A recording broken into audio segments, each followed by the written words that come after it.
A Pedara, in provincia di Catania, la terza edizione del premio giornalistico Pietro Anastasi, kermesse condotta e realizzata dal nostro Ettore Tortorici. In questa edizione 2024 il tema era la lotta contro la violenza sulle donne. Tutti i dettagli nel nostro RVM.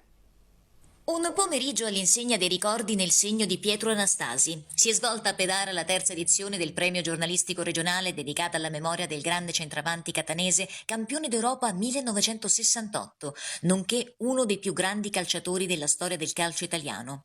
Scomparso nel 2020 dopo una devastante malattia, il giornalista Ettore Tortorici l'anno successivo ha pensato bene di ricordarne le gesta con un premio.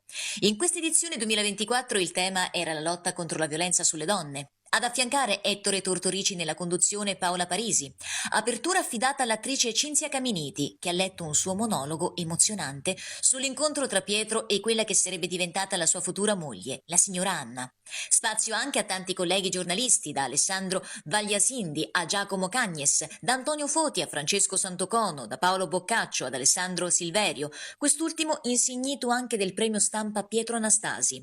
Presente anche il sindaco di Pedara Alfio Cristaudo, insieme agli assessori Mazzella e Laudani, che più di tutti hanno sposato il progetto del premio, così come l'ex sindaco di Catania Enzo Bianco e l'ex dirigente del calcio Catania Enzo Ingrassia.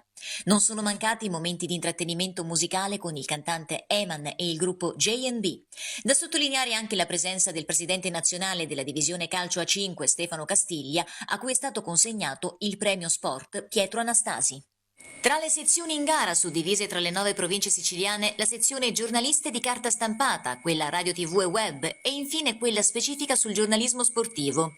Il premio è andato alla presidentessa provinciale Ussi di Palermo Nadia Lamalfa per la sezione carta stampata, per la sua lunga militanza attraverso le sue innumerevoli esperienze legate al mondo del calcio.